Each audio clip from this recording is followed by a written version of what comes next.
Michelle, naagit ta dire sa panimalay nga naglanog-lanog no kung din amog yung gisusi pag-ayo dire sa Purok Sunflower, Barangay Mandog, Davao City. Ug diha nakakaplag gid mi balay nga dili basta-basta kay naglanog-lanog ug nadunggan gid namo ang inyong tingog. Ato nang hinabion kung kinsa gid agianing balaya. Nay, kumusta man nay? Okay ra gyapon.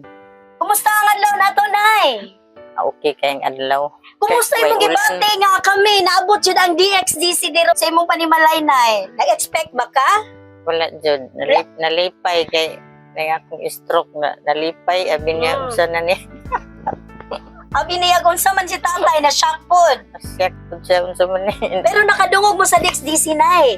Kaya natay, Oh. naay sayong pinaskuhan gikan sa DXDC. So wala gid mo nagdaong nga kamo ang among naatlan. No nga naminaw nga nalaglog-lanog. Kay lagi kami magsuri-suri gid minay. Mangita gid mig tinuod nga naminaw no. Nga kanang naglanog-lanog gid ang DXDC sa panimalay. So nay karon nay kay ikaw man among napilian, bago gyud ka namo bubuan sa among panalangin. No, gikan sa Ginoo gyud ni nay ato sa karanahan o pamaskong handog atong mga kasama karon nga naminaw. Okay ra nay?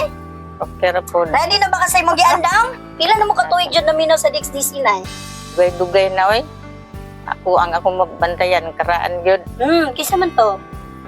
katong sa handumanan sa usa ka awit. Ito pa, itong mga drama. Sa mga drama napagani Antonio Solita, Jigo Salvador ni Sa adto mga man programa gyud sa DXDC. o kanang kang kuan perspective ni Attorney Canoy. Ganan di ka Okay na, maminawan. Itong mga 40 years na gyud ka naminaw, di ba? Basta-basta. Ana jud. Tata pa ka. Bata pa ako sa bukid ba yan. Anak pa sa bukid. Asa din yung bukid nay? Primero nabunturan man mino dahil natumig maragusan. Basta battery man gaway, kurente ni adto ay buwan lagi ng battery sa adlaw. Aron tingog na pod. Gani, anak po naman nay. So na di na ta magdugay kaya mga listener nato dira karma listeners og si mga radyoman Michelle og si radyoman Irene Lumusbog nagpaabot na nga haranahan na ni nimo karong adlaw nay. Okay na ba? Ready na? Okay na tutulan na to. Okay na Sige. da. Ka sadyan at na ay nay. Dapit sa kahimayaan, mahuday among nakita, ang tagbalay na mahika.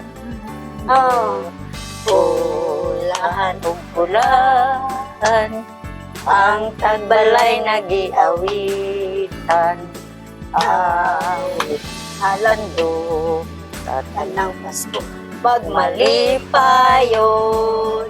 Wow! Merry Christmas na and Happy New Year! Gapig yun tay!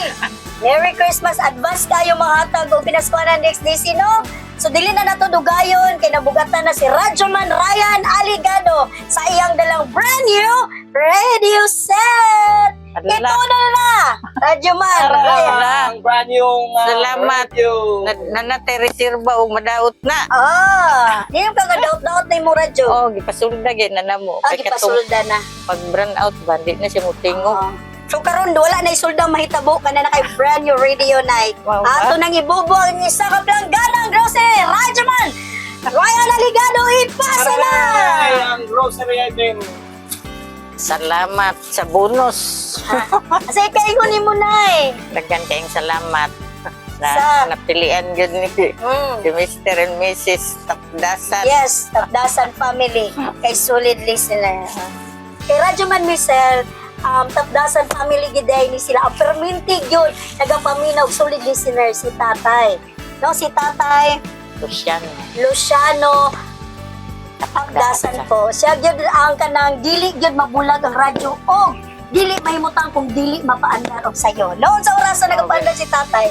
Sa gabi kay moingon na si tugaw kung sa kuano na daw radyo. Unsa oras na? Alas 3. Ito ba gyud si tatay no kay si tatay PWD man siya. So na siya karon sa kwarto, si nanay lang sa karon. Pero sila yung duha ang naglanog-lanog, nagapalanog-lanog sa radyo dire. Og Radyoman Michelle, daghang salamat kauban namo si Radyoman Abby Rivera and Radyoman Ryan Aligado alang sa pinaskuhan sa DXDC. Ako kini si Radyoman Jenny Mamalias, Tatak RMN. Makarating